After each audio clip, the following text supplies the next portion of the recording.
Hello, everybody, and welcome to another episode of... What are you doing? Dabbing? Another episode of the Guitar Souls podcast. We've moved on to episode number level 42. Yes. Yes, we were just listening to some level 42 and both surprised by... I don't know this song. Oh, I don't know this song. No, I don't know this song. No idea. No idea. And then you just listen to it and you're like, oh, cool bass part. Yep. Sounds definitely like it came from a Sonic computer game. Yeah. But in a good way. Yes, I am one of your hosts, Mr. Levi Clay, and I am here with my good buddy, Mr. Mike McLaughlin. How's it going, man? Very good. How are you, mate? Yes, I am good, but let's not talk about me. Let's talk about you. You have just finished with the recording sessions for the new Party Cannon album, right? Correct. Well, not the album. It's for a split. It's just 3 tracks. Oh, okay. But yeah, we've just finished recording. Last weekend we did drums. And this weekend, Saturday, we did vocals. And then Sunday, we did the guitars and bass. Now, that just shows how backwards as a band we are. But it went really well. Levi was very kind. Thanks again for letting me use his rev. I mean, how could I not? It's got your fucking face on it. I know, which is great.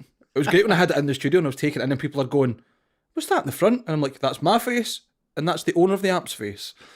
Like, why? And I'm like, because. Because that's a perfect example of who the owner of this amp is. Exactly. And that means that I am a co-parent. But yeah, it went really well. We'd been practicing the songs for about 6 months and like really, really getting into them. So for the most part, we did the guitars, which was 3 tracks, double tracked plus bass. I think we did it in about 5 hours, maybe less, including setup. And most of that was like kind of single playthroughs of the songs, like just like a one-time track, and then go back and punch in little edits. But it went really, really good. Good. It was. What's new with you, Bill? I was going to say I'm looking forward to hearing it, but I'm not. I'm looking forward to being put through that experience of having to listen to it. I think there's bits you'll hear and you'll go, right, that's just silly. Yeah, of course. Or there's bits in the vocals that are great. I can't wait to let everybody hear them. But what's new with me?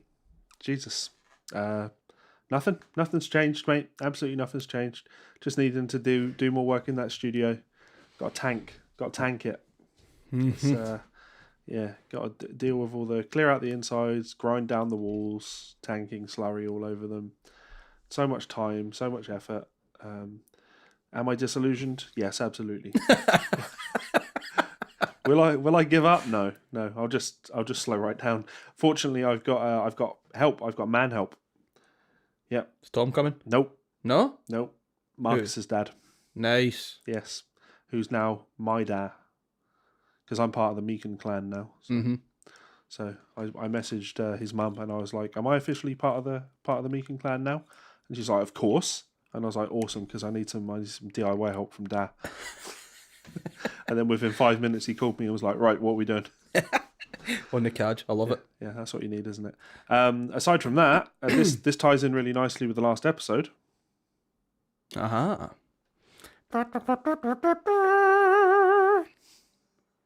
It's the Spamp. The Spamp. So Mike also took that into the studio.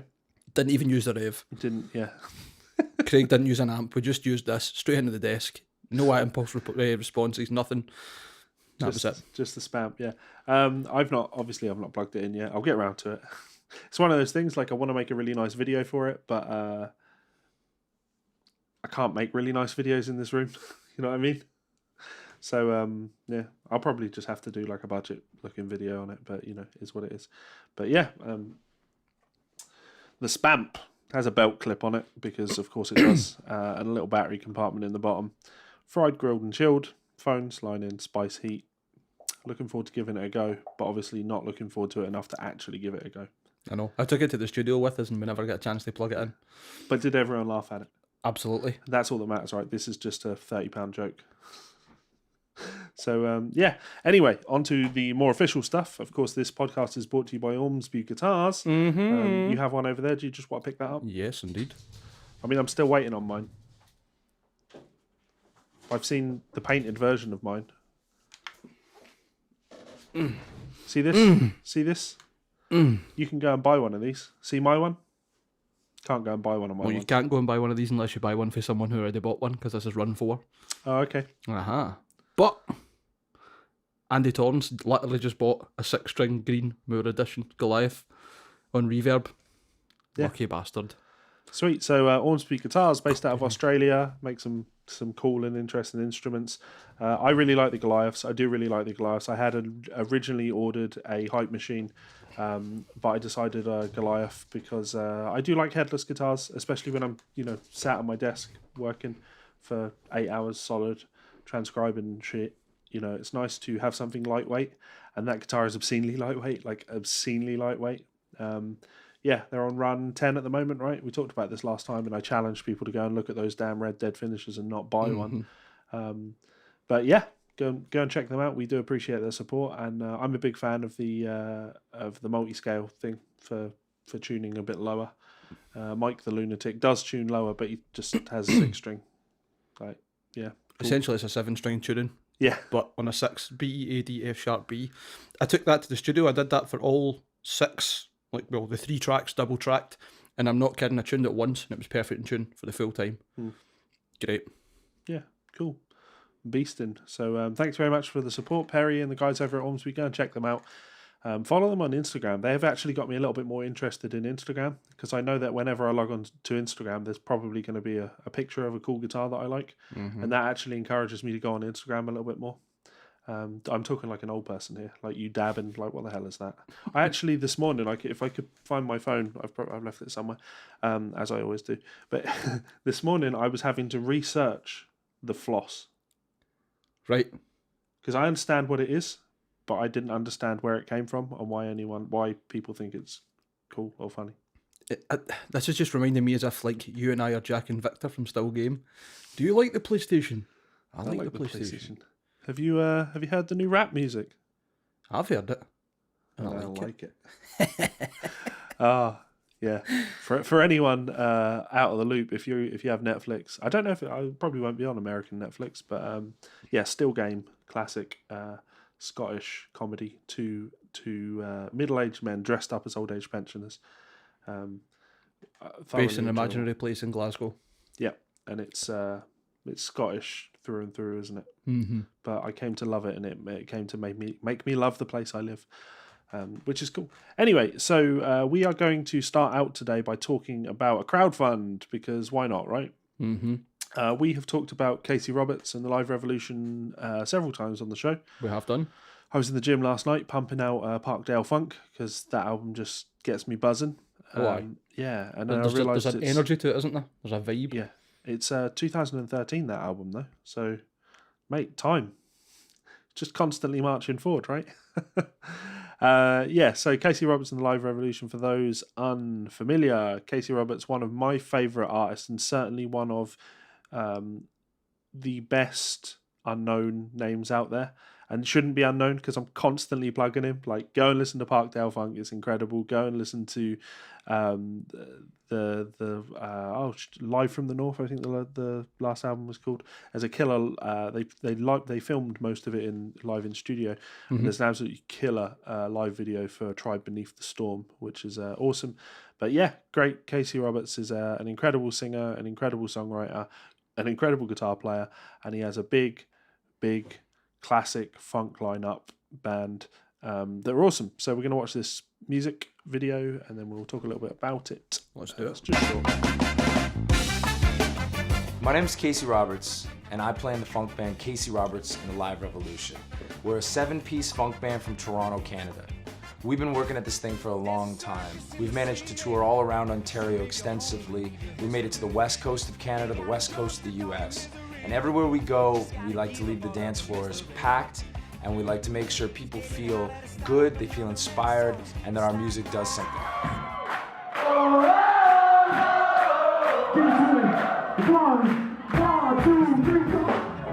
You know, for the last 3 years, we've taken a bit of a break. We lost some band members. You know, I've sort of had my own time to sort of, as an artist, look around me and see what do I want to say, what kind of music do I want to make. And then all of a sudden we got a shout from a festival in Germany that said, we want you guys to come out. And the moment I got that, something new sort of lit inside of me, and I got really excited. We started putting together a new band, and now we have this exciting new band. So we want to take this band to Europe, and we have a tour booked already. By the way. We're leaving really soon. And we're going all in on this. We applied for grants. We tried to do things. If you'd like to check out the story below, you can check it out. But the bottom line is, we're just going to go out there. We're taking money out of our own pockets to jump on a plane and go to Europe and do this tour, because we believe that this is something that we really, really want to do. If you would like to hear our next record, and if you like this band and this music, and if you're new to the band, check us out on Spotify. Listen to the songs. We put so much love and care into all the music we make. Everybody in this band puts their heart in when they play, and I put my heart in when I write, and the crowd and the fans put their heart in when they come out to the shows. And we just want this kind of music to be something that spreads further and further around.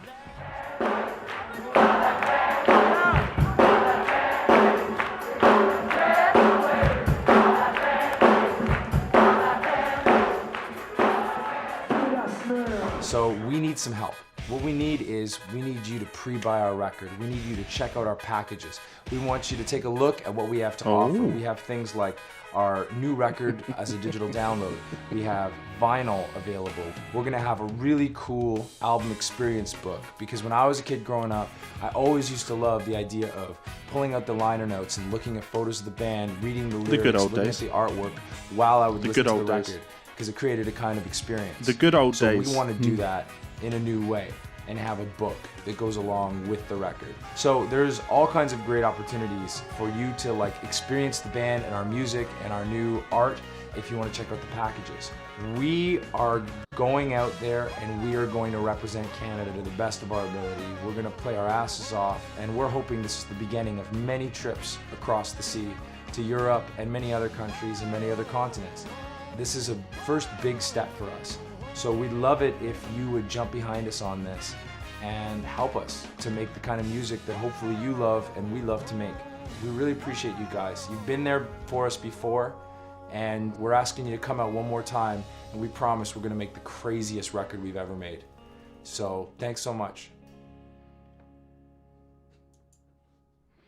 So there we have it, Casey Roberts and the Live Revolution. Now I have to be a little bit critical. I'm not overly enamoured by any of the perks, unfortunately. No? It seems to, digital download for $20. It's hard selling a digital download in an age where everybody just streams their music, And then as soon as you go higher than that, $40, you're talking about access to their CD release party. Cool, I don't live in Canada. So that's of no use to me, is it? Could get a vinyl, but I don't listen to vinyl records.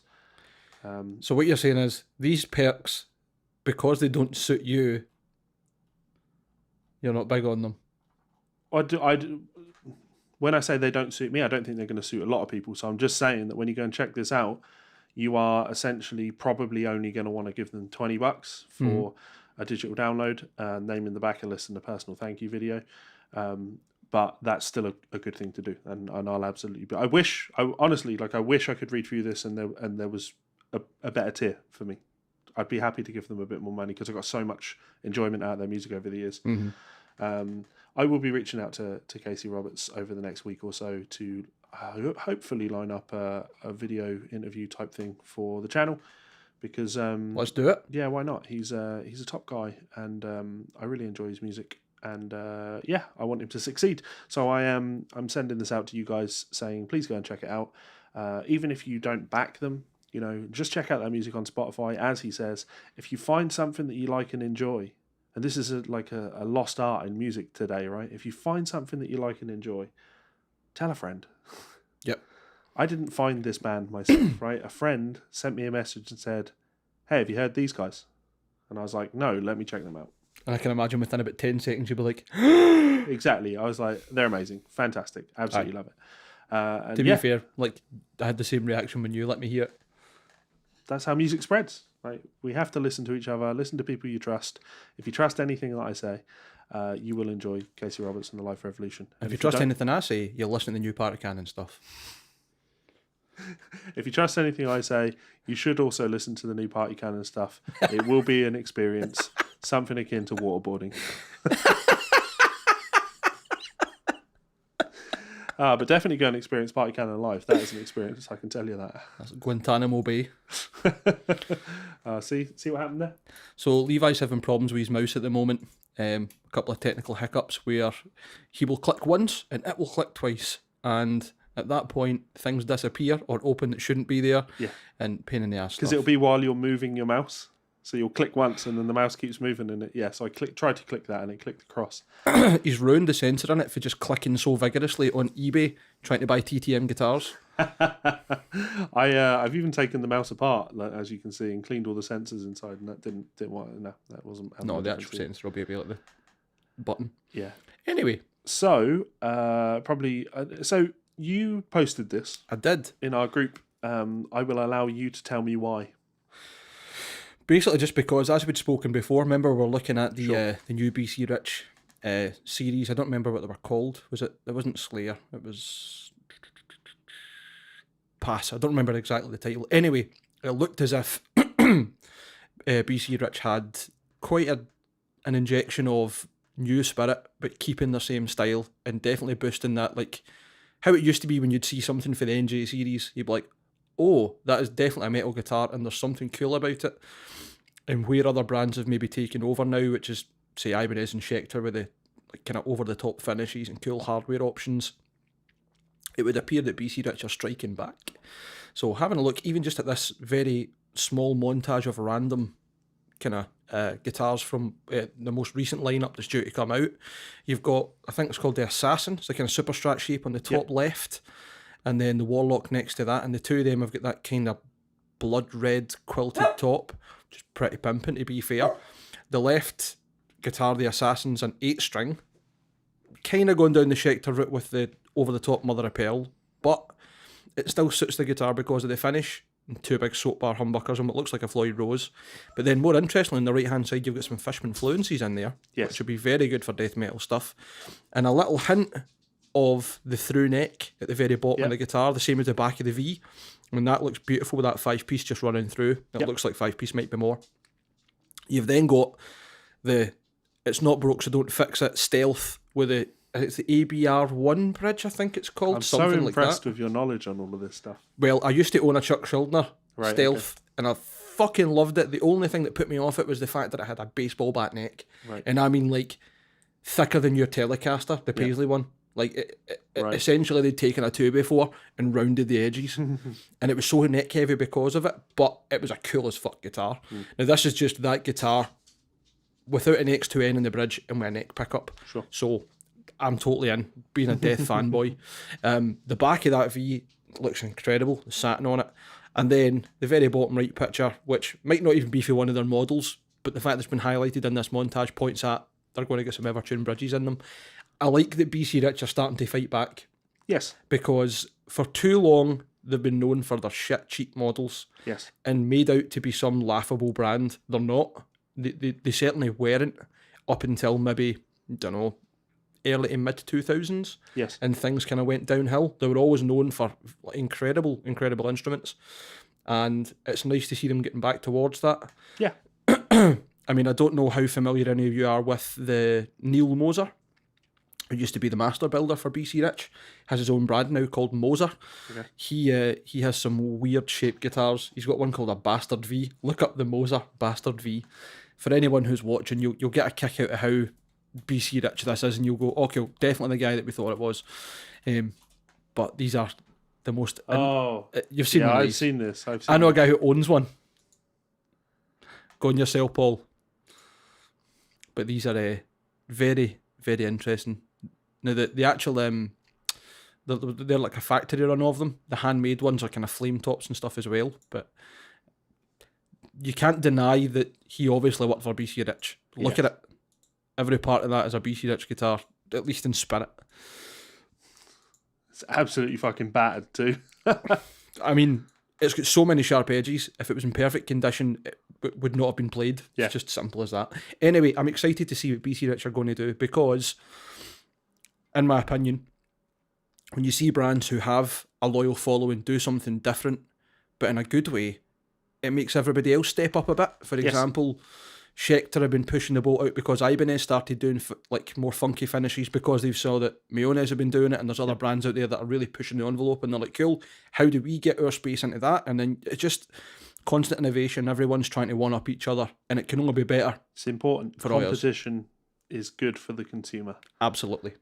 Anyone that wants their brand to be the only brand, it's never going to happen in the guitar world. But obviously, people are always talking about it with consoles. This will be the year that PlayStation puts Xbox out of business. You don't want that. You do not want that. If PlayStation were to put Xbox out, in fact, they demonstrated this, by absolutely, they had a battle with the PS3, Xbox 360 generation, but they've absolutely annihilated everyone in the PS4 generation. And the loyal Sony fanboys, of which I am probably one of, have very much been like, look how superior they are. But because of that, they've just let the ball slip so much and are just taking things for granted.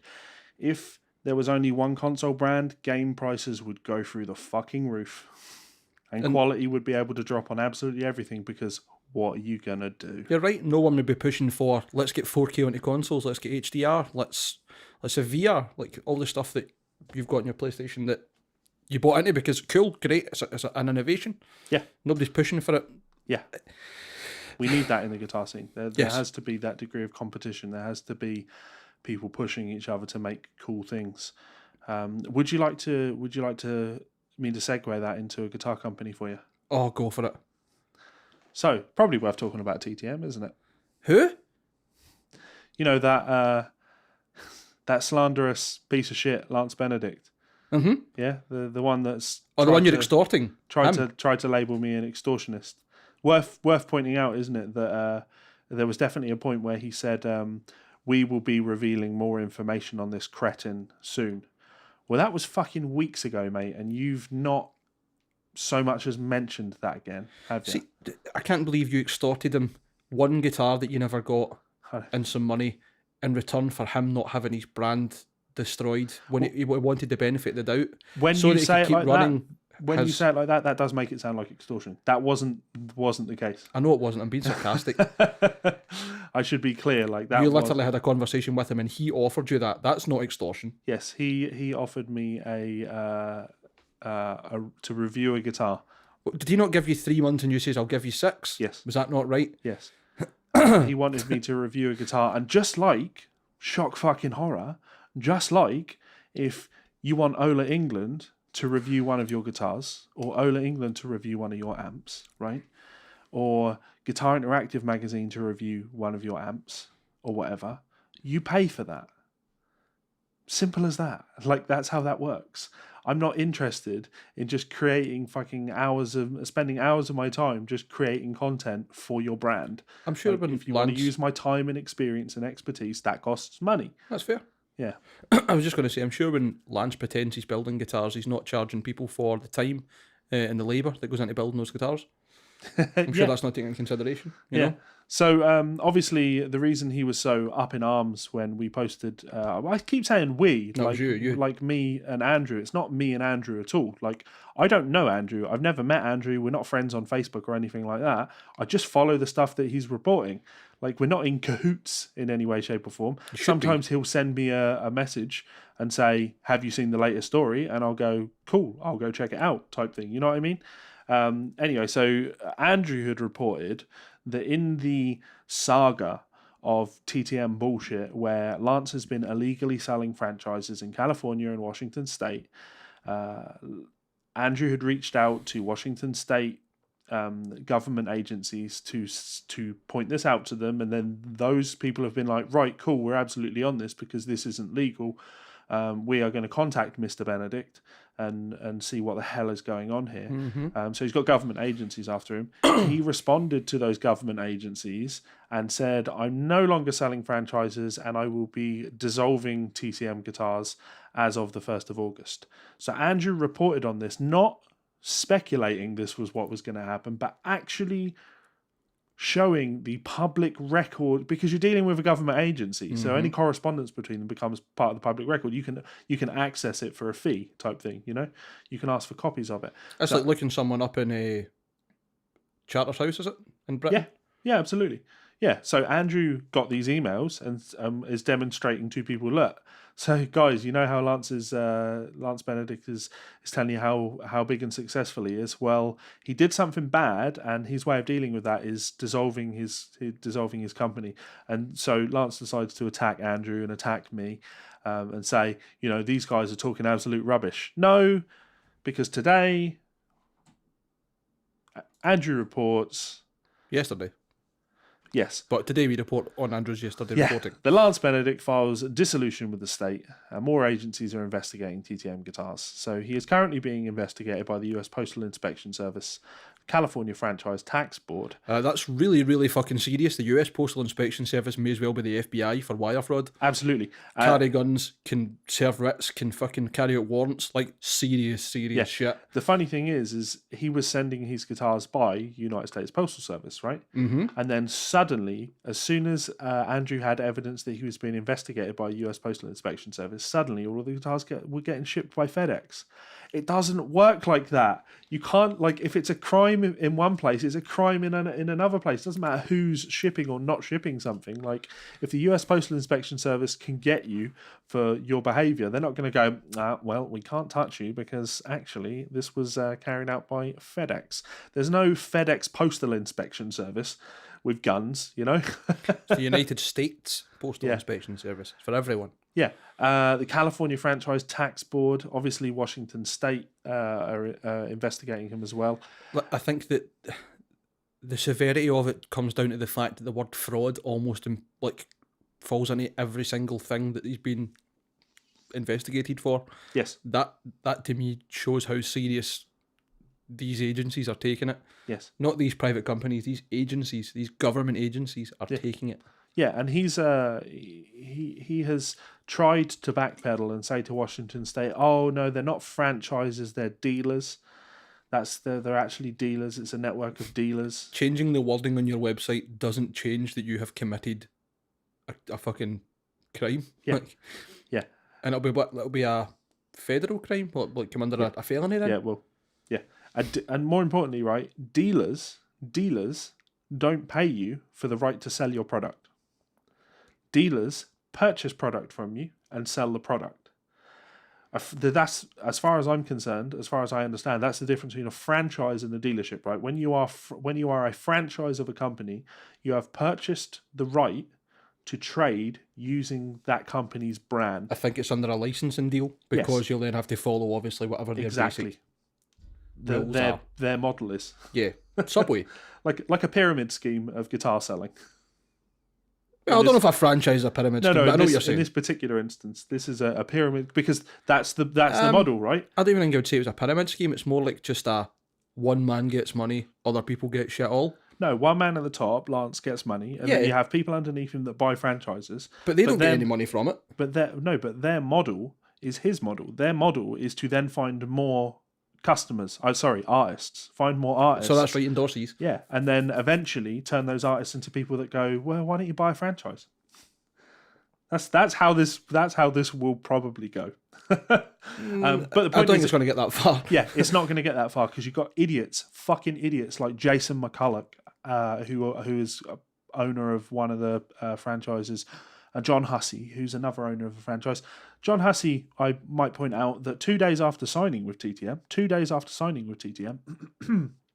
he was contacting my publisher trying to get me cancelled. Like, what level of extremism is that? What level of brainwashed idiocy is that? I've been with this brand. Imagine that, right? Well, see, do you go online looking for people that say shit about Ormsby guitars and just go after them? No. Because you're not a fucking moron. That's true. I mean, I'm a moron, but I don't go after people. No, like, in the worst case scenario, right? Or sorry, the best case scenario, that's just someone who's ignorant and took a bit of a personal attack on you. The worst case scenario, he is complicit in fraud because he thought, I want to be the next person in that pyramid, and Levi is exposing this pyramid. That's frightening. Well, he is complicit, and this is the beauty of it, because he is one of the owners of the Washington State franchise, right? Mm-hmm. And since Lance has contacted... No, he's a dealer. Since Lance has been contacted by Washington State, All these posts got deleted, but Andrew's really quick on this stuff. He screenshots it as soon as it happens because these people cannot fucking help. Their arrogance will not allow them to not brag about things publicly. You know, so Lance is like, you know, we're going to expose this guy, Levi. Don't worry, more information's coming soon. You know, John Hussey and all these fucking idiot pals are in the comments going, huh, and they think that there's no such thing as a Washington State franchise. There's absolutely a Washington State franchise, and we can't wait to plow ahead. Like, how can you be that stupid? This is after the company has already told Washington State that you're going to be dissolving. So on the note of dissolving, of course, this is video. You won't be able to see this if you're listening, but what I have on screen now is the Secretary of State Certificate of Cancellation of a Limited Liability Company. By the looks of things, it's got an official document code, which is LLC-4/7. Yes. Filed by the Secretary of State of California, August 7th, 2019. So in that respect, Andrew was actually wrong, because Lance did say he was going to be dissolving his company on the 1st of August. Evidently, it took him a few more days to do that. Well, maybe he's put it in motion, and this is when it's been signed through the courts or whoever it is that needs to do it. No, this is when it was filed. All right, okay. But for anyone that is, you know, listening and they want further information / evidence, the 12-digit Secretary of State file number for this is 201734910189. And for those that don't have it on the screen, it says you can have a copy fee if you wish a copy of this document, which is the first page is $1, each attachment page is 50 cents, and a certification fee is $5 plus copy fees. So if you want an actual copy of this sent directly from the Board of Secretary of State of California, you can have that. Yeah, get it framed, boys, because that's it. Whoever's listening for the US, get us a copy to put in the background up here on this wall. Yeah. Let's do it. And this is really interesting because when you're looking at the signature on this, the signatory, Lance, it's just Lance. Lance is the only person signing, right? He's actually currently, as far as I'm aware, going through a lawsuit with other people that are supposed to be owners of the company that had bought, you know, shares in the company, if you like. And they never ever got listed as owners on absolutely anything. Maybe they dodged a bullet. Yeah, well, no, because they gave him a shit ton of money, then were working for the company and very quickly got shipped into the painting department. Like, a fool in his money. Yeah, he's easily parted. So there you have it.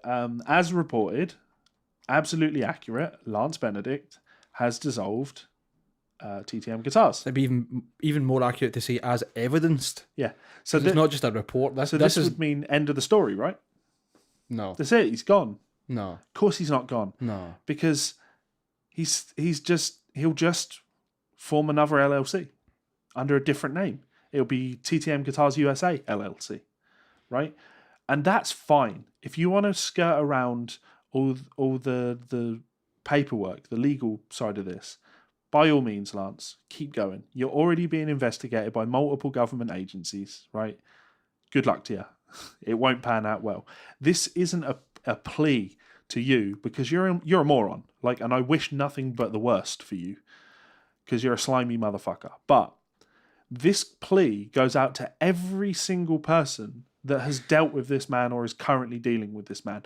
Just try and be objective for 1 second, right? Try and be objective. What possible reason, when all this evidence is piling up of this man being sued for ripping people off, when he's being investigated by government agencies, what possible reason is there for someone in this position to be dissolving their company but still trading? Unless they're actually the shady piece of shit that they're being accused of being.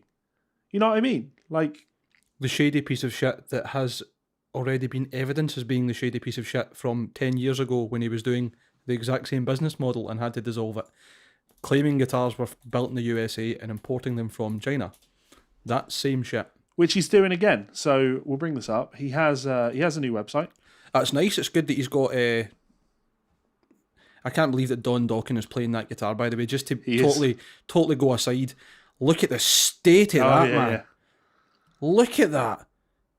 The headstock that's scooped it goes further up than the neck, so the actual string angle's fucked. Like, almost like a Parker Fly, but not good. The body's, look at that, it's completely off kilter. It's been so badly relicked. And the cheap shit bridge, like the hardware on it's rotten. I just, so when you put pictures up, I'm like, no way. This is going to be the same as like when he said he'd built a guitar for Alex Lifeson. It's a guitar that's been given to somebody and then he's put the name on the website for a laugh. Like, oh, here's one of my guys, but no, he's fucking playing it. Why? Yep. You can go on TTM's website currently and you can order yourself a Randy Jackson series signature model. How much? Don't look at me. You've looked. I did look. Are you kidding on? $1,200 for a USA built signature model. Right? For a Chinese made signature model. When you go onto guitars, you could get that guitar with the word shine on the headstock if you really wanted, if you went on fucking AliExpress. I'm telling you that right now. You want to buy yourself an Avenger? No. I fucking do not. 549 guitars? $549? Oh yeah, that just screams USA quality. You know what I love about it, right? See, that's like the standard paddle headstock before they've done any shaping that you would get for any brand, any manufacturer that just builds guitars license free. And there's things about this aesthetically that make me think right away, this is cheap shit that's come from China. Before you click any further, right? And these are the warning signs. Go on, keep going. I'm just bringing up more guitars. The warning signs that I've always spotted from random brands that you find on eBay or fucking wherever that just, to me, give me the fear, right? So, unlicensed hardware. First of all, that Floyd Rose bridge just looks like cheap tinfoil shit. Secondly, look at that fucking neck joint. Look at that. There has been no shaping done whatsoever. They've just got a standard set of necks that have been done with a CNC, probably up to the 15th fret, done for there, bang it on the body. Not only that, look how far across the body that is. Yeah. Look at it. And for that picture, although it's quite low res, so we'll give them the benefit of the doubt, that's maybe why. The holes in which the screws have went in to hold the neck on are so rough, and they're so far to the left of the neck in this photo. Look, that's that almost splitting the wood on the very end of the neck. Yep. And the other ones are almost central.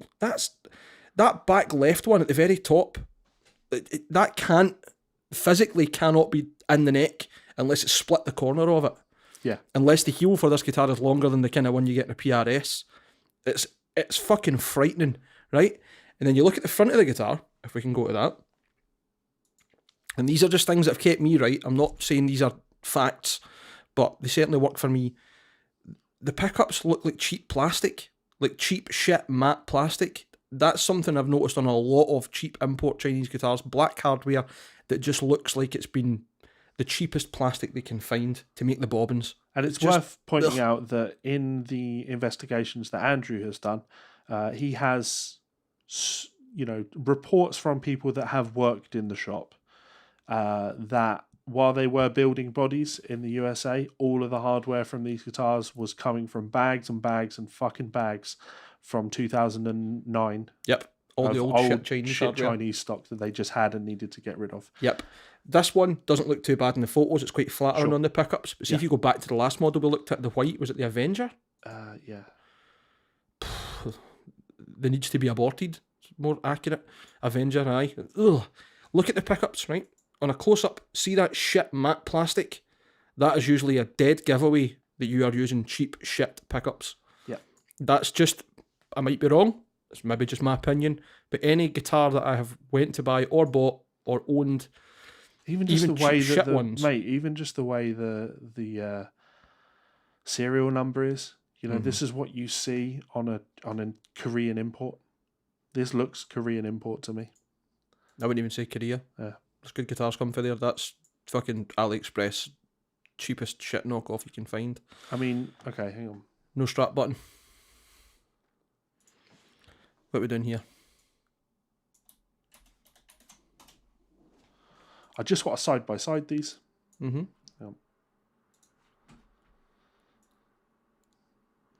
Because you never know what's going to go there. So I knew something would go wrong. So what we're doing here? Looking at other guitars. I want to side-by-side these necks. Do you want to bring them up on? I'm going to when I got them. Oh, once you've got it already. Cool. No worries. In case something horrible goes wrong. So on the left-hand side, we have the picture of the Avengers neck and pocket. On the right-hand side, we have the Devastator neck and pocket. These are the same necks. Look at them. These are the same necks. That's what I'm saying. They've got to maybe the 14th, 15th fret, and that's where they've been told. Yep. That's where you're putting the heel. Where it goes for there, we'll decide. I do not understand how anybody has bought one of these guitars. And there are people up in the TTM group that have these and are bragging like, oh yeah, my guitar finally showed up. And they're showing pictures of the back of it.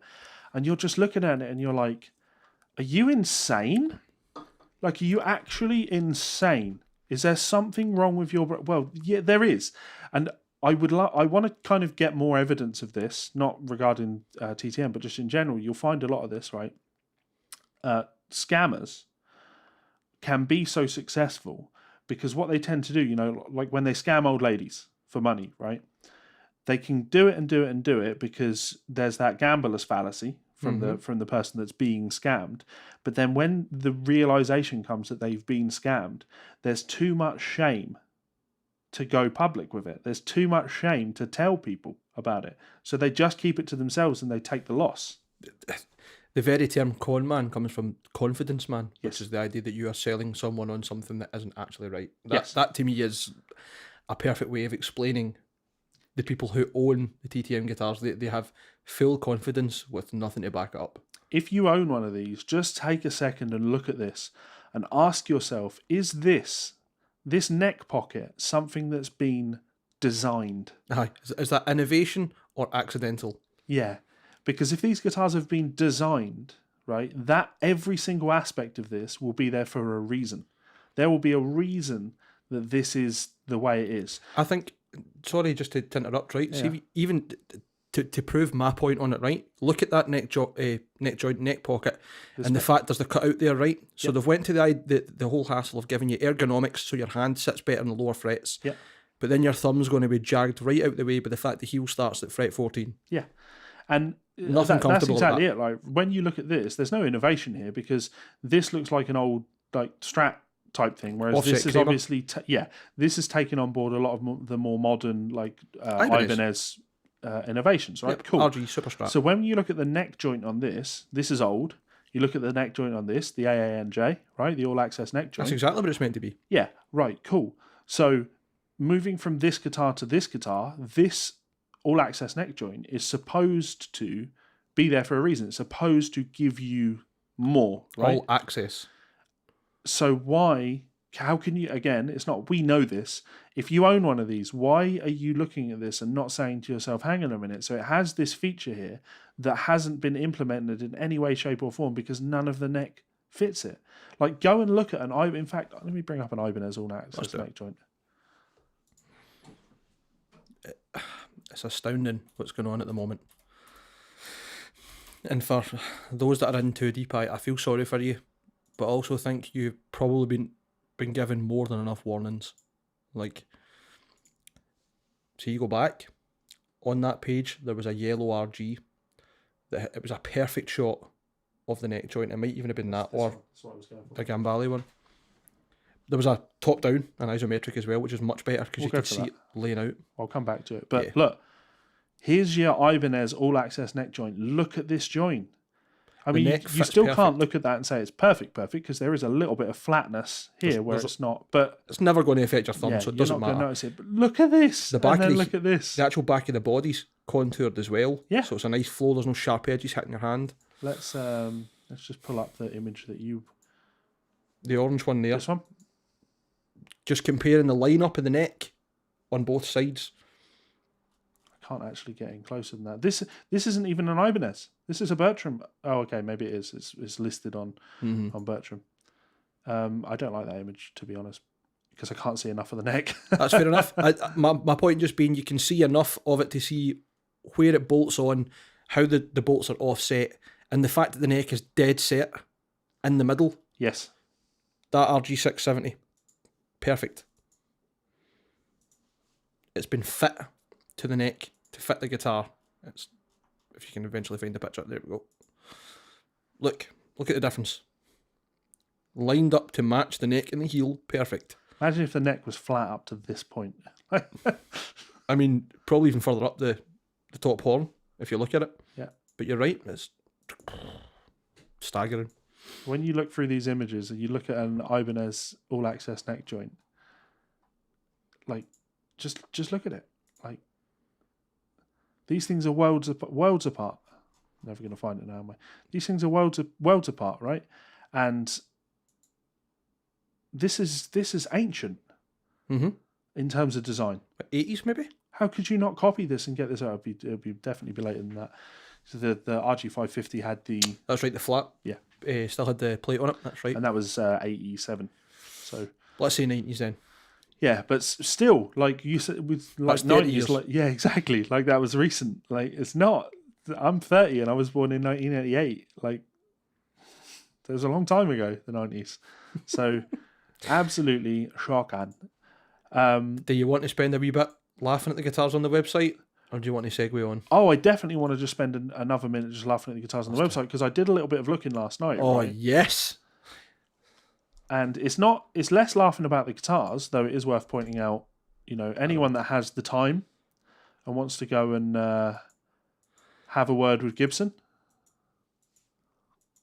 That incredible headstock. Because that right there is your open book headstock. Yep. The thing that Gibson actually do successfully sue people over.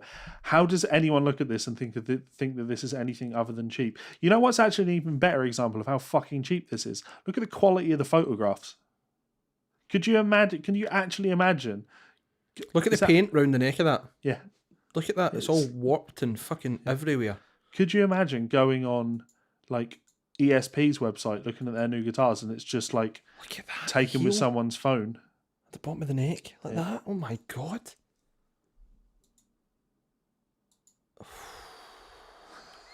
That's dreadful, man. Yeah, yeah. So if anyone wants to have a word, How much is that? Sorry, that's, $749. Yeah, but it's free shipping. Free shipping. Yeah, to the USPS. Yeah, they've got the you know the monstrosity that fight, like the Eliminator, ridiculous, the Dominator. Oh my god, what is this dominating? It's meant to be a Rhodes V, isn't it? Or what was the fucking? There's an Area 51 Rhodes V. Remember it? Yeah, the Roswell V. The Roswell, that's it. Sorry, you're correct. Do you know how I describe this? Right, what this looks like to me is that it's a design that's been sent off to China or even a US CNC, right?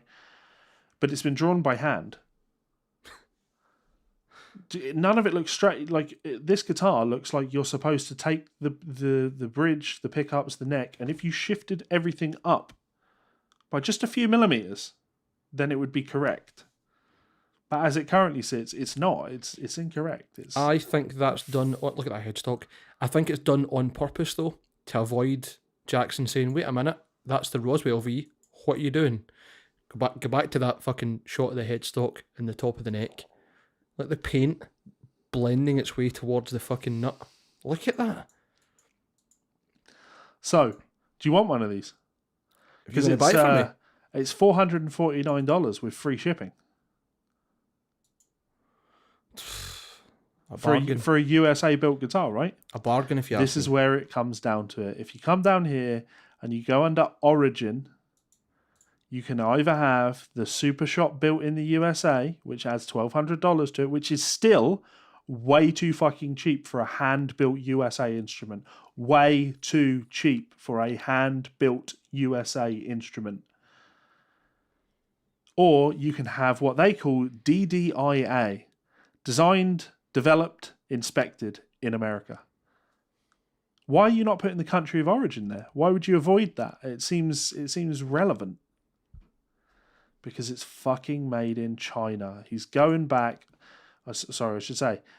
In my opinion, he's going back to his old ways. Allegedly going back to his old ways.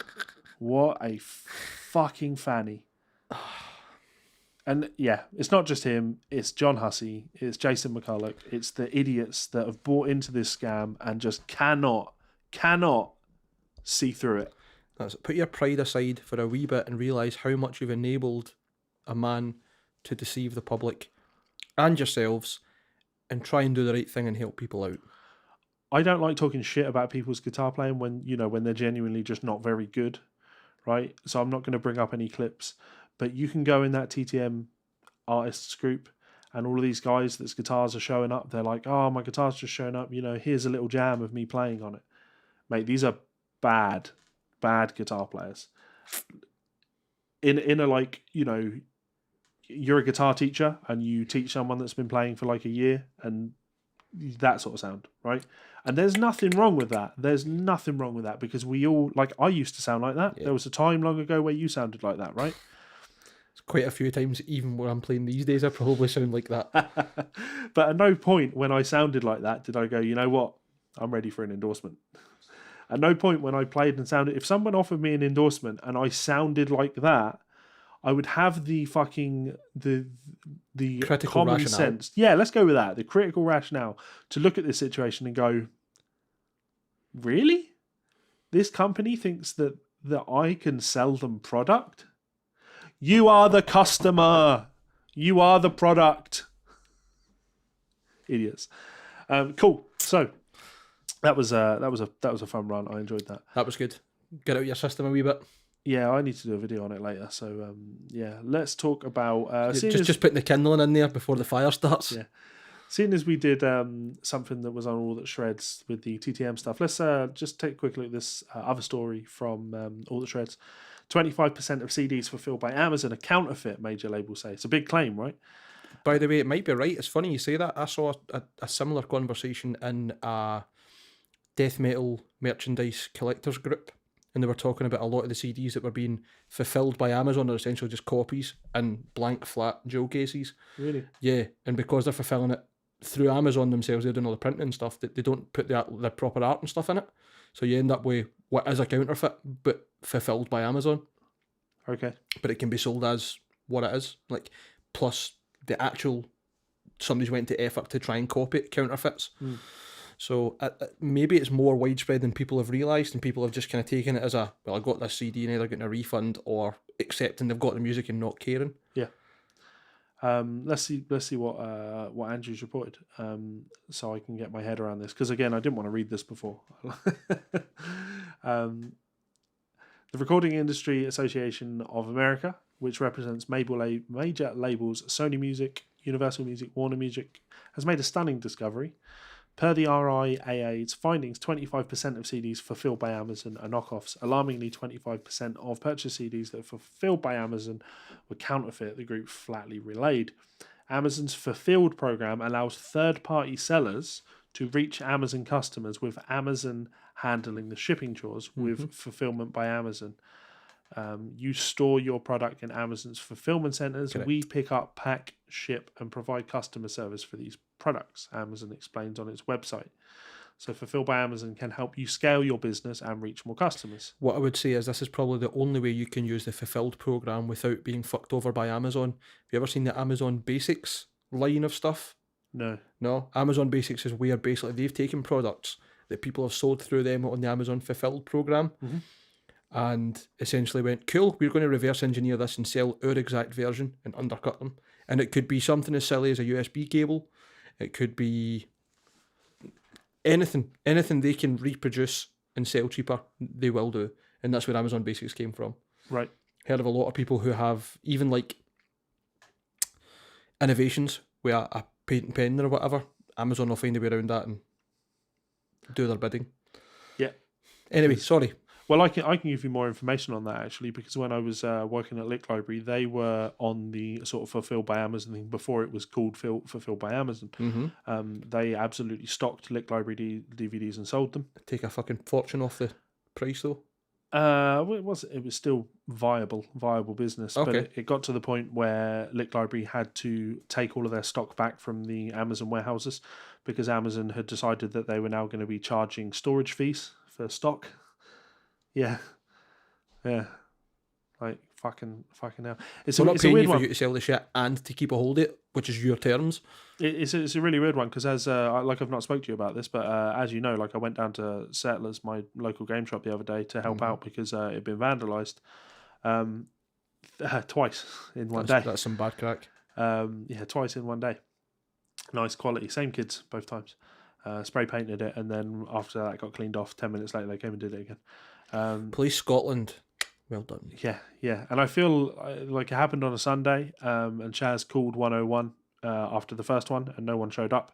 After the second one, he called 999, and eventually, after about 40 minutes, 2 coppers showed up, and they said, we're really sorry that we've only just managed to get to you. We're actually, it was a club or a pub. We're working at a club or a pub at the moment as security for them because of an event that's on. And we've actually had to close the pub to be able to come here and do this to you. That's how underfunded our police service is.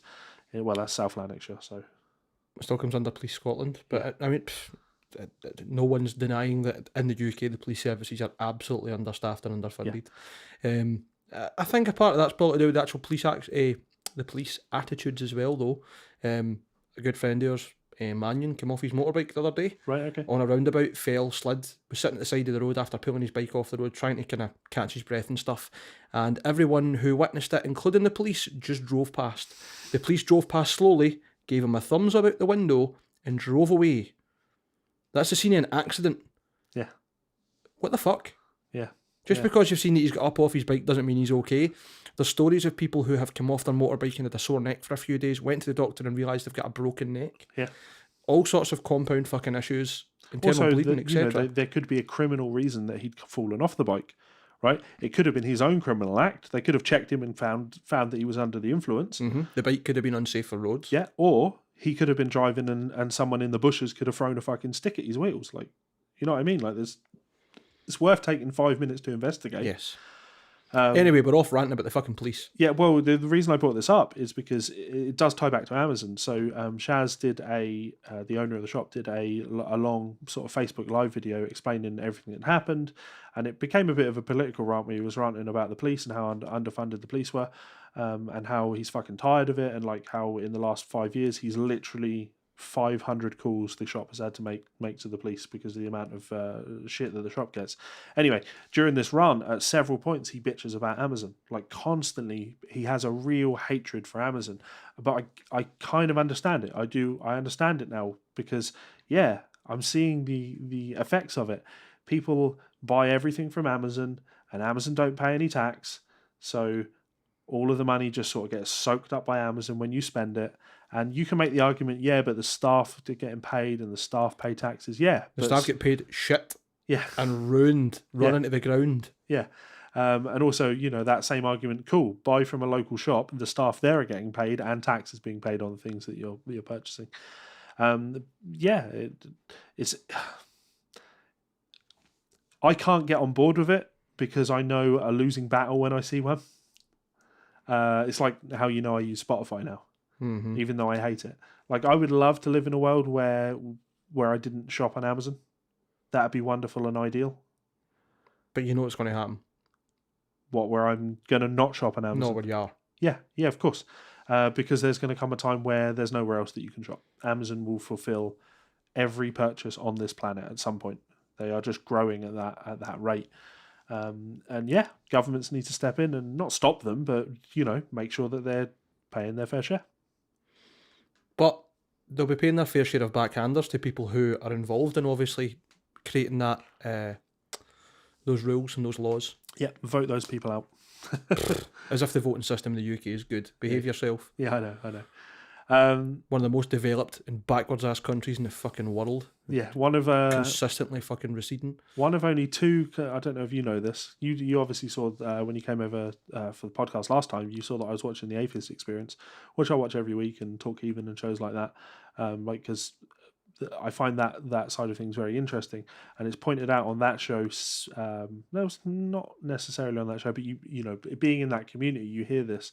There's only 2 countries in the world where religious organisations have a place in government, like an actual. In the House of Lords, we have the Church of England have representation, right? There's only 2 countries in the world that have that: the UK and Iran. Like, is that the standard that we're going for here? Looks like it. Absolutely shocking. So shocking. Amazon. They don't care. Of course they don't care. Yeah, they'll sell. They're not selling, right? They'll fulfill counterfeit merchandise. Why not? Why wouldn't you? It's all money. Not going to pay tax on it. Cheeky bastards. Speaking of counterfeit, let's be honest. Yeah. Speaking of counterfeit, new Jimi Hendrix custom shop Strat revealed 50 years after Woodstock. Why? It's the wrong way round. Why? Look at it.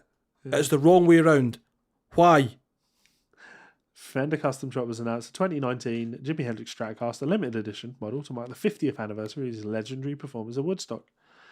As with all limited artist signature models, this is a painstaking reproduction of the original based on forensic examination of Isabella, the white Strat that produced his iconic live performance of the Star Spangled Banner. What? I wonder how much this costs, because I'm pretty sure that the guitar that Jimi was playing would have been dirt cheap. I'm sure there'll be a price. Wait. Oh, there we go. Wait, we'll read the key features first, right? Go on. Key features: Olympic white alder body with a 3-ply parchment pickguard. I love the fact that they've got bullet points, but they've got with A and then new bullet points. Just leading into it. It's just a sentence with dots in it. Flat sawn maple, 60s C-shaped neck with a maple fingerboard, 21 vintage style frets, obviously, and nickel-plated steel 10 to 46 gauge strings. 6 saddle American vintage synchronized tremolo. It's a good job they keep saying vintage. I would have thought it was brand new. Yeah, when they say vintage, do they mean this is an actual vintage thing? This is an old piece of kit? No. It's... They probably don't even mean manufactured to old spec. Yeah. It'll be manufactured roughly like the old one, but still on the new equipment. Yeah. 3 custom hand-wound 69 single coil Strat pickups in the bridge, middle and neck. Thank fuck, I thought it was going to be 3 singles in the neck. 3 position blade switch with controls for master volume, tone 1 neck pickup and tone 2 middle pickup. Vintage style nickel chrome closet classic hardware. Vintage white control knobs. Stop writing vintage! It's a guitar that's made to be for fucking 1960s. Of course it's vintage, you cunts. Each Fender custom shop limited edition Jimi Hendrix Stratocaster, not a Jimi Hendrix. They've even put the Strat button on the wrong side, by the way. If you look up, it's on the right horn, so it's upside down. Not authentic to the remake of Jimi Hendrix. Oh my god! It's not authentic in any way to how Jimi Hendrix played it. So what you're pointing out is that this guitar is designed to be played like a normal guitar. Yes. Yeah. You just string this up as a left-handed standard Strat, nothing like Jimi Hendrix's custom shop Strat. No, this is just the right-handed Strat. Mm-hmm. I can't quite tell from the image whether it's been strung upside down. I don't think it has, because the only strings I can see for where I am at the moment are the bottom 3, which would be your low E, A, and E, and B. I mean, we can check it out on the Fender website, I'm sure. Anyway, each not Jimi Hendrix signature limited edition Stratocaster will come with a deluxe hardshell case, custom strap, custom headband, coiled cable, commemorative booklet, and certificate of authenticity. The Isabella Jimi Hendrix limited edition artist signature model Strat, just rolls off the tongue, is priced at £6,549. Which will be about $10,000, right? Fender, fuck right off. Just fuck off. That's all I've got to say. This is embarrassing. I just want to find this on Fender's website so I can get a closer look at that. Yep. The fact the Strat button's on the wrong side for how Jimi Hendrix played it does my tits in to start with.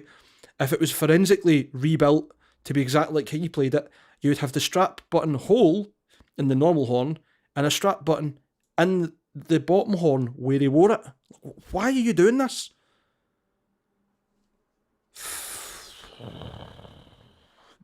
Okay, this isn't about the new guitar. No. So am I seeing this right? I can't actually even find this information on Fender's website. Doesn't like it. Oh no, okay. No, that was just the article you were on. Yeah, but this must be.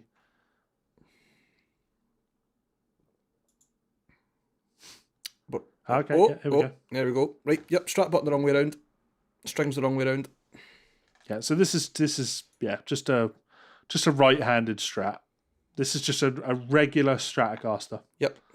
A completely normal Stratocaster. That if you wanted, like, if you're a Jimi Hendrix fan and you desperately want to have a replica of that guitar, would it be more accurate for it to be a left-handed guitar for you, that you'd have to play left-handed, like a right-handed guitar strung upside down? And if that's the case, then the strap pin should be on the wrong place. Or would it be more accurate for it to be a left-handed Strat that was then turned upside down so a right-handed person could play it the way Jimi would have played it? You know what I mean? Yes. Or is what people really want for them to just make a right-handed Strat for a right-handed guitar player? Because that's what they've made. Yes, this is not in any way, shape, or form a Jimi Hendrix Strat. I feel a Rage Time video coming on this, mate. I would not have noticed that unless you pointed that out. I fucking welcome it, mate, because this is embarrassing. Yeah. That is not good enough. Like, I know that sounds like a pure stupid thing to get stuck in my throat, but when you're charging people £6,500 for something that's meant to be a forensically rebuilt version of someone's iconic instrument, and you get the basic fucking parts of that player wrong, why are you even bothering? Yep. Do you want to talk about a cool guitar, though? Yes, always. Duane Allman's Layla Les Paul was sold for a cool $1.25 million. Now, Duane Allman, I'm not going to say is one of my favourite guitar players of all time, because I have a long list of favourite guitar players, but I love Duane Allman. I love Duane Allman's guitar playing. Mm-hmm. I love the Allman Brothers. Although he only recorded two albums with them, two and a live album, I believe. Because I'm in the middle of writing a 100 slide licks book, and you can't write a slide book without Duane Allman being in there. I've been listening to a shit ton of Duane's music just recently. So yeah, the Les Paul that he used to play on the Derek and the Dominoes album Layla and Assorted Love Songs, and other Assorted Love Songs. What's the name of that album? Super cool. Super cool. An astonishing amount of money. Is that record breaking? Now one of the most expensive according to this. A 57 gold top. How much did Gilmore's Strat go for? We reported on that, didn't we? We did. I think the three guitars went for something like 8 million all in. So it could be about, I think it was more than that. I'm sure it was like 3.75 it went for. But I might be talking nonsense. Let's see the now. That set the world record, 3.9 million. Yeah, 3.9 million. I certainly remember a time when we were looking at, auctioned charity guitars, and the idea of one of them breaking $1 million was miles off. Like, no one's going to get quite that high. And Gilmore nearly got 4 million. Yeah. But I would say that I think a part of that value came from the fact that it's a great piece of musical history, and it was for a good cause. Yes. So I dare say that if it was people were just buying it to have it as their part of their collection, that money was going in the pocket of the artist, and it probably wouldn't have reached the same levels. Yes. At least in my opinion. That might not be fact. That's how I see it. I'd say you're probably right there. I'd like to think that most people will give more knowing that it's for a good cause. Yeah. So this is absolutely an iconic guitar. It doesn't surprise me that Gilmore's guitar would go for as much as that, because it's Dave Gilmour. Mm-hmm. Like, Duane Allman is not Dave Gilmour in terms of fame. Definitely, and it's not just the fact that it's Gilmour's guitar, it's the guitar that Gilmour is most famous for playing. Yes, and played for decades and decades. Exactly. And decades. Like genuinely a piece of musical history. Like what I would imagine, God forbid that day comes anytime soon, Brian May's Red Special will go for. Do you know what I mean? That is an iconic guitar, let's be honest. That's going to go for silly money if and when it goes for That's auction. a really interesting one, right? Will that sell for more than Blackie? I think Queen were bigger than Pink Floyd, like globally, so there's every chance. It's a really interesting one. It is. As I said, God forbid that day comes anytime soon. I don't wish any harm on Brian May. Yeah. Well, someone doesn't have to die to sell their guitars. Right? No, of course, but I just mean, like, is he going to sell that guitar that him and his dad built that he's played his full career? No. To save the badges? Maybe, aye. That's it. Weird guy. So let's read this. The late Duane Allman guitar, 1957, gold top Les Paul, one of the most important guitars in music history. Might be overstating yourself a little bit there. now one of the most expensive. Following the sale of Allman's Gibson 61 or 62 SG last month, which sold through Heritage for $591,000, the so-called Layla Les Paul has fetched $1.25 million when it was put up for auction. Duane Allman died in a motorcycle crash in October 1971 at just 24, but he had already left behind redoubtable. I don't think I've ever seen the word redoubtable, but let's go with that. Redoubtable music called Legacy. I take it that means undoubtable. Yeah, maybe. His 57 Gold Top was very much a part of that. During his first 2 years with the Allman Brothers Band, it was his go-to guitar. Allman acquired it in 1968 from a member of the Hourglass Band. Legend has it the Allman borrowed it, failed to return it, eventually offering a keyboard in recompense. Redoubtable is another word for formidable. Okay. We know who got the better deal here. Duane also used the Gold Top while recording with Eric Clapton in 1970. He would part with it shortly after, swapping it plus $200 for a 50-watt Marshall head. $200 and a 50-watt Marshall head for a 59 Les Paul Cherry Burst. Now, he played that Les Paul Cherry Burst for the rest of his career. Gold Top has been restored a couple of times before the owner got Tom Murphy to fix it up, and had been exhibited at the Allman Brothers Band Museum in Macon, Georgia. Who's Tom Murphy? No idea. Unsure? Yeah. I'd imagine it'd be somebody who's obviously very much up there when it comes to restorations and looking after important musicians' equipment. A number of A-list guitarists have played it, including Billy Gibbons, Kirk Hammett, Derek Trucks. It would have went for $2 million if Kirk hadn't touched it. Surprised Kirk Hammett didn't fucking buy it. It's true. Yeah. Derek Trucks. He probably played it originally when it was, back in the day. Billy Gibbons definitely would have played it back in the day. Him and Duane were close. So Derek Trucks, formerly of the Allman Brothers Band, owns a 57 Gold Top that's one serial number away from the Duane Allman Gold Top. That's pretty cool. That is cool. Which he told us that he had considered selling to raise the funds to buy Allman's SG when it first went up for auction. I looked into it, he said.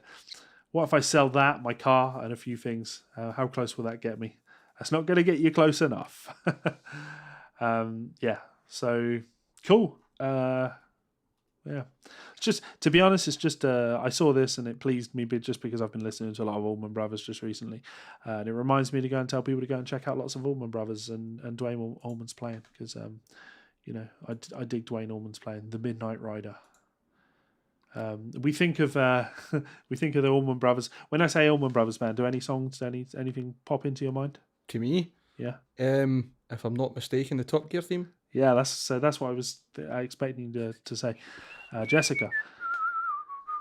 Yeah, Duane doesn't play on that. No, that was after he died. So Les Paul's never sounded any but better. if you put on Live at Fillmore East and just listen to Duane playing the Statesboro Blues, it's just super cool, very cool. Anyway, so one or two more things to mention. Yes, we can talk about something that's the opposite of cool, which is Simon Cowell.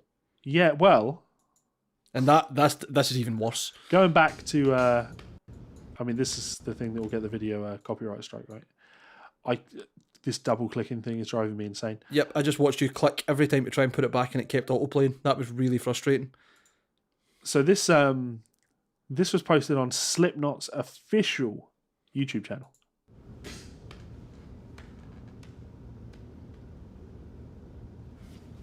Hey, Alexa, play Unsainted by Slipknot. Or else. Unsainted by Slipknot on Amazon Music.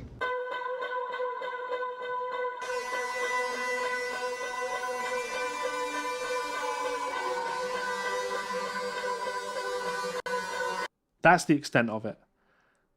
Slipknot sucking that corporate dick, deep throating it as best they can. Oh, aye. Taking it like that baseball bat all the way down to the stomach. What the fuck is this? Terrible, that's what it is. And when I saw this, your brother sent it to me. When I saw this, my first thought was, I'm going to read the comments and they're going to get absolutely eviscerated. Nah. Why do people not see it? It would be so funny if Clown had crushed Alexa anyway. I want to see Tortilla Man and Craig have a full-on conversation. You know who Tortilla Man is? No. A guy with a tortilla on his face pretending that he's the new Slipknot member? Yes. Yep. Yeah. This video, it just annoys me. It annoys me so fucking much because it comes back to the bitching that we've just done about Amazon. Sucking on that corporate dick. It's absolutely fucking vile. It's Johnny Rotten selling butter all over again. No, because Johnny Rotten doesn't go publicly stating wild shit every couple of days like Corey Taylor does. At least he just kind of stayed out the way and then betrayed his fucking punk roots, like, in one assault. Yeah. Corey Taylor's just proving how uncool he is fucking every 3 days. It's funny, we talked about this, right, before the show, and then we've not actually done it, but we talked about Corey Taylor in the last episode. We're talking about him again. I'm sure we talk about him semi-regularly. All the time. And you pointed out, which website was it? Metal Sucks has got Metal like Sucks. just a picture, generic picture that they put up. They've obviously made and photoshopped together. Every time anything's mentioned that Corey Taylor makes a comment or something about Slipknot, and the picture's him pulling some kind of pondering face with a random background and a little speech bubble that just says, "What does Corey Taylor think?" Yeah. I want to steal that meme for the Guitar Souls, and Mike was like, "No, I don't want to do what someone else is doing." I'm like, "No, you're missing the point," because Corey Taylor weighs in on absolutely everything. We could, like, TTM guitars, right? I wonder what Corey Taylor has to say about this. Give it a couple of weeks, I'm sure we'll find out. Maybe. Corey Taylor loves getting things off his chest. I wonder what Corey Taylor thinks about this. Not going to say anything, is it?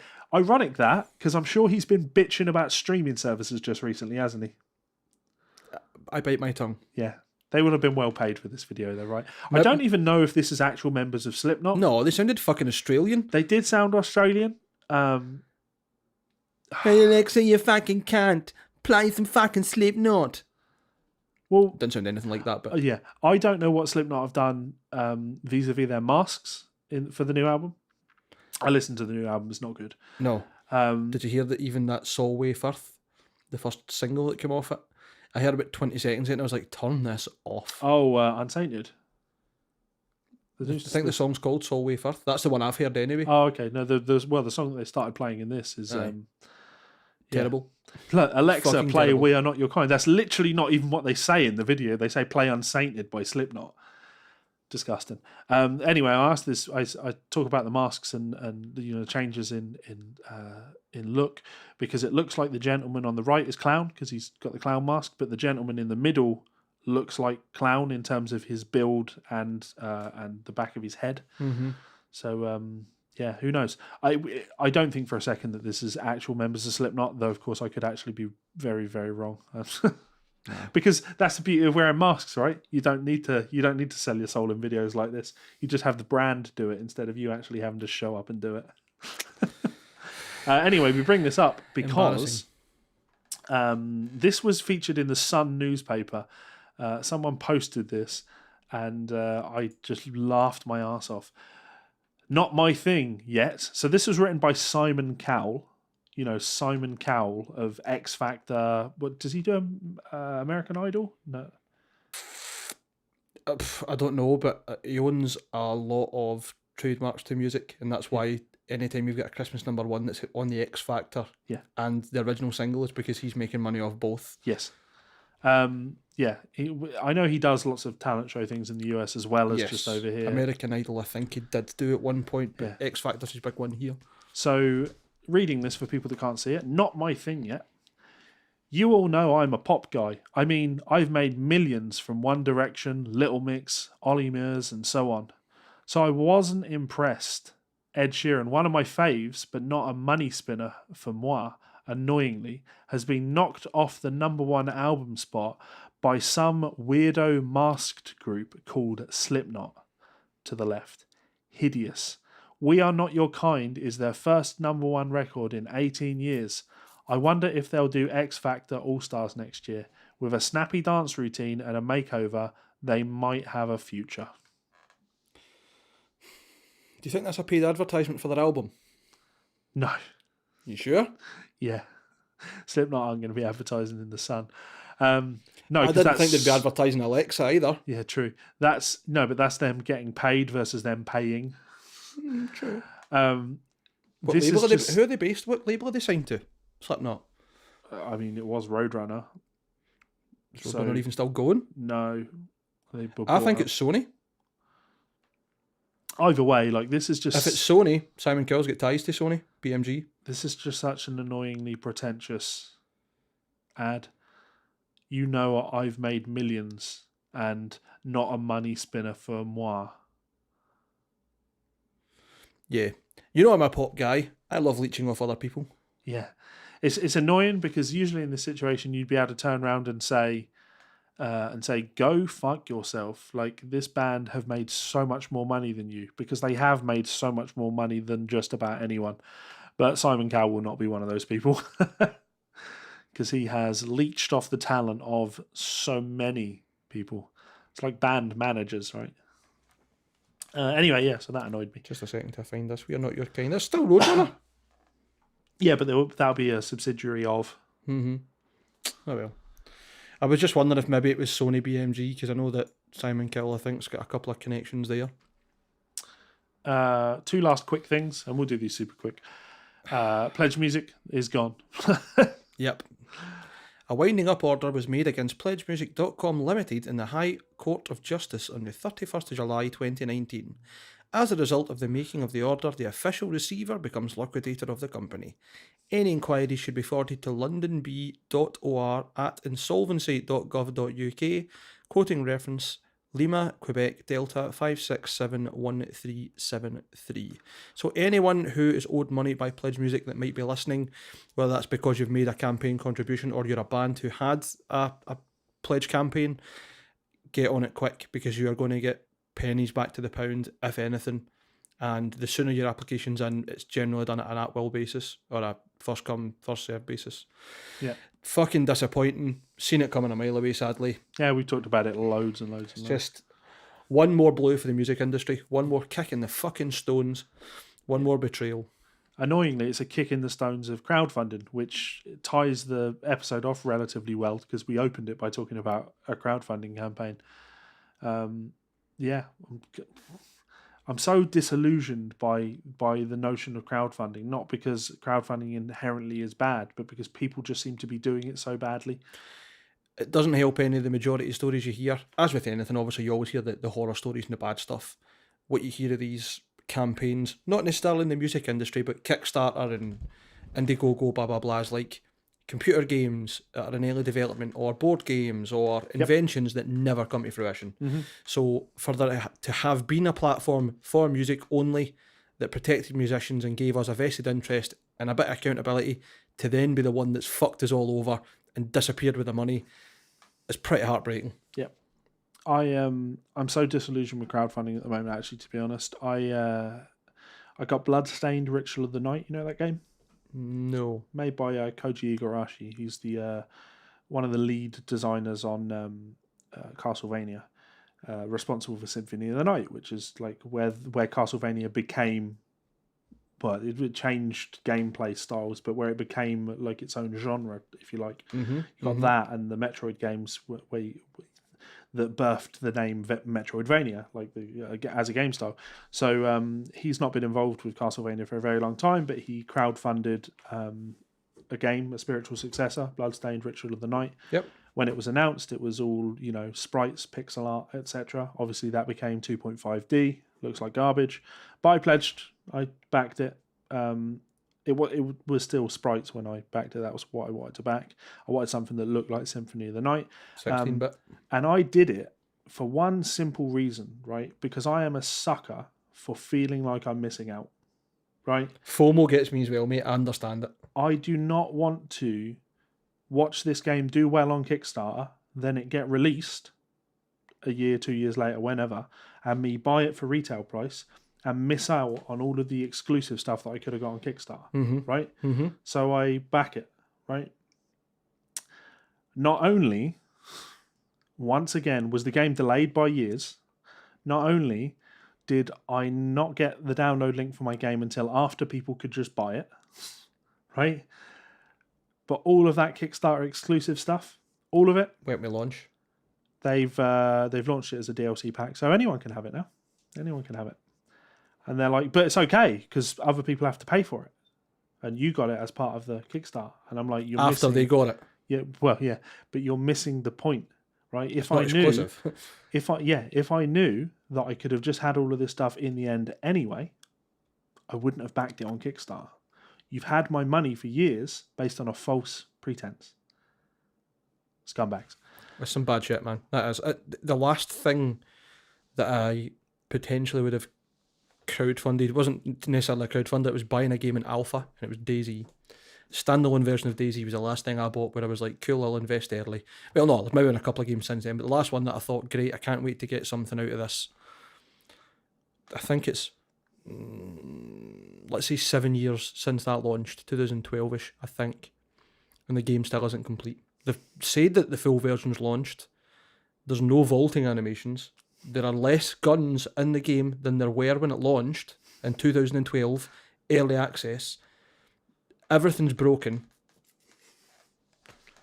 Where did that money go, Bohemia? Where did you... That disillusioned me at that point. Like, yeah. Don't get me wrong, I got my 20 quid's worth out of it. I played it to death for the first year or two. But it's left a really sour taste in my mouth because I loved DayZ as an idea, as a concept, and the vanilla, the original version, the Arma 2 mod, was fucking great. And it put me on to playing Arma 2 and other mods, so for that I'll give it kudos. But shit, it's fucking shit is the only way I can describe it, and it's a business model a lot of people have went after. Cool, a survival zombie sim where we don't actually complete the game. Just put an effort in. Like, I dread to think how much money Bohemia's made from this game, and they've still got like a team of 10 people working on it. It's just nonsense, man. Nonsense. Yeah. Anyway. So I don't want to speak ill of crowdfunding. I just think that you need to go in eyes wide open. When I talk about the Casey Roberts thing, I was trying to be very clear. Like, really, I'm going to donate to that, but I'm using the word donate because that, to me, is exactly what it is. Like, it's a donation. I'm not expecting anything in return. If you go in expecting things, that's when you end up spending more than you should, and you also end up being angry because the thing that you go for never gets delivered. Well, I would say, as you're saying, the actual Kickstarter that they have is very realistic because it doesn't promise anything that they probably can't fulfill. You know what I mean? You're not pledging $20 Canadian and they're promising they're going to send you a guitar signed and come to the house and make you dinner.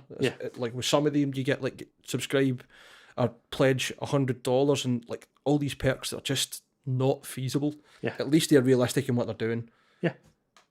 So should we close up with something hilarious? It's definitely hilarious, but at the same time, I don't like giving them any time. But let's do it. Lost Profits, Ian Watkins, you shared this in the group. I know. Lost Profits, Ian Watkins, sentenced to additional prison time for hiding a cell phone in his ass. Now, I read up on this, and his claims were that he was being forced to by other inmates, and that he's not being, but his fans are being blackmailed, and that they are using the phone to contact his fans and say, if you don't pay us X amount of money, we are going to kill your hero. I wish I got that phone call. That'd be great, wouldn't it? Yeah. I'll do you one better. I will send you my life savings if you just get rid of the cunt. Yeah. And that sounds really horrible and callous and very inhuman. No. But he is top tier worst cunt on earth. Yeah, like honestly, he's one of those people where you read through everything in court, everything that was documented. This cunt shouldn't be walking around. The one thing that sticks in my throat about that full court transcript, other than his attitude towards it when he was being fucking questioned and deposed, etc., is the fact that through forensic analysis, when they managed to get into his laptop, they discovered that his password for his laptop was I fuck kids. Now, if you are that brazen about being a severe, probably highest risk category sexual offender, child molester, rapist, fucking horrendous, should not exist being, then you deserve everything that happens to you. Everything. Every single fucking thing. Agreed. Simply put. I mean, it's not the most shocking thing in that court transcript, by far. Yes. But it's certainly the most what the fuck for me. Yeah. Actually, no, it's not. I'm telling lies. The women who enabled it. Oh, mate, the women have still been enabling it since he's been in prison. Mm-hmm. He got more time for grooming since he's been inside. Yes, there are people who have been sucked in by his charms, or they have some form of, I don't even know how to, megalomania is not the right word, but kind of starstruck, lust after him, where people are like offering their children to him, and like, what the fuck is wrong with you, man? Since he's been in prison, he has had over 2,000 pieces of contact from fans, according to the prison services, with the majority of those being women. Oh, get me off this ship. So, that brings us to an end. Let's not talk about this anymore, because we'll just get raging. Again, I want to say a huge thank you to Ormsby Guitars. Grab that motherfucker. Get up here. Look at this fucking beauty. Just look at it. Wow. Please do head on over to Ormsby Guitars. Let them know that we sent you, because that helps us and it helps Ormsby. And head on over to Ormsby's, Mike's, and my Instagram page, where you'll see a picture of that guitar in the studio with my amp. Looks absolutely beasting. Did you just use that, or did you take the hype machine?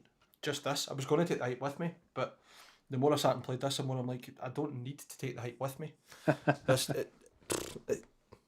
For those of you that care to listen to the recording when it comes out, you hear it for yourself. This guitar just cuts through. It's exceptionally bright. With being chambered, it's got a lot of snap to it, maple neck, plus the kind of mid-range humbuckers with a lot of bite to them as well. So when you're dialing in tones, there's not really anything you can do to muddy it up. The hype doesn't have the same snappiness. It's great. It's got a lot of body to it. It's really, really thick. It's great for kind of rhythm guitars. You want to put maybe a dark sound into your mix. But this just stands out. And I was like, well, why would I not want it to be something that's prevalent, especially when you're playing stuff that's fast technical riffs, jumping for playing power chords and discords, etc., into kind of quick runs and licks. It's just, I wouldn't say it's no competition. I love the hype, but this has won my heart. And the question, if someone wanted to buy one of these, what do they go for? I think Run 4 Goliath, this one went for about $1,450, Australian, roughly. There has been a slight price increase recently, so I think for the next run of Goliaths and guitars, I think you're somewhere around about $1,550 to $1,700, which is still fuck all in the grand scheme of things. Almost nothing for the guitar you're getting. And I'm looking what they are looking at on the second-hand market, but there aren't any for sale. Those are all new from dealers. If you go into the actual Ormsby site, they'll be on there. It'll give you an idea. But those are like I'm thinking for anyone that might want to maybe pick one up second-hand, give one a go, and then second-hand. I've seen them listed from anywhere between, for those of you that are quick enough off the mark, say £750, up to about £1,100, £1,200. So you could be very lucky and snap one up at just a complete bargain. Andy Torrance, you lucky bastard. Yeah, in a perfect world, I want to say to people, go and buy a guitar brand new. Because that's the best way to support the company. But unfortunately, it's a lot to ask of people to go and spend a lot of money like that, but on something untested. Totally. It's a leap of faith at that point, and it's a lot of money to put forward. I totally agree with you. But if you pick a guitar up second hand, and fall in love with it, then you will go and want to buy one new. Well, that's what happened with Andy. He's a great example of that. He seen that I was getting the Metal X. He saw a Metal V going cheap, haggled a bit, bought it out his own savings, fell in love with it. He'd come over and played my guitars before. The Goliath was the one that he was in love with. He quite liked the hype. The Goliath, he was like, that's perfect. It's just perfect. So Andy's quite picky when it comes to guitars. Bought the Metal V, loves it. Was talking about selling. He put 3 of his other guitars up, 3 that he was thinking he would never sell. He's got a Jeff Hanneman ESP. I saw that for sale. With a Kahler trem instead of the Floyd Rose. So it's a GH600, but one of the older ones, so very much more like what Jeff actually played. Mm-hmm. Told me he was keeping that guitar for life. He's American telly, he's never getting rid of that. So these are all up for sale now. And his point was to sell them to buy onto, I think it was the Run 11 Goliaths. Okay. if I'm wrong, pardon my mistake. And another day just sent me a message of a screenshot, I think it was actually Reverb, of a Run 4 Moore 6-string. He's like, oh, should I do it? And I'm like, you should. 2 seconds later, I get another screenshot. Congratulations. Champion. So fucking hero. Yeah, go and check them out. You'll dig them. They're pretty cool. That's it. Anyone who's local to us, Glasgow, Edinburgh area, or even anywhere in the UK, if I'm playing gigs anywhere and you want to try them out, come and ask. You're more than welcome to. I'll get hands on, no bother. If you want me to bring both guitars, just let me know ahead. Yeah. Feeling that if you're local to us, could always find somewhere, a studio or whatever to meet. You can come and get a bash at them, see what you think. Yeah, sweet. As always, thank you very much for listening, subscribing. And if you haven't subscribed, please do subscribe. Tell your friends, tell your pals, tell your family, tell your enemies. Tell everyone that you know about the Guitar Souls. Tell the bin man. Tell the bin man, yeah. Don't speak to me about the bin man. He didn't empty my bin. Did you get a letter? Have you sticker? No, I just wasn't close enough to the road, apparently. So, and my bin gets emptied every 3 weeks. So I've got a black bin. Well, yeah, we live across the road from each other. Like, you know this. Mm-hmm. Saturday? Yeah. What a pain in the ass. Oh, yours Saturday. Okay, mine's Sunday. Oh. Yeah, Coltness Road is Sunday. That's stupid. And you're literally 2 streets away. I know. One of which shouldn't count as a street because it's a street that runs adjacent to the main road. Yeah, I've contacted them and they said that they will try and empty it in the next 3 days. So hopefully, because otherwise I've got a bin that's full to the brim for 3 weeks. Like that's not ideal. Yeah, it's not good. So don't tell your bin man. We don't want to distract him. He needs to do his job. Tell your milkman. Yeah, thank you very much. It really does mean a lot. Check us out on Teespring. Go and buy one of our t-shirts. Go and tell our lovely friends and sponsors that you listen to the show and that you love what we're doing, because that all helps. And until next time, bye, fuckers.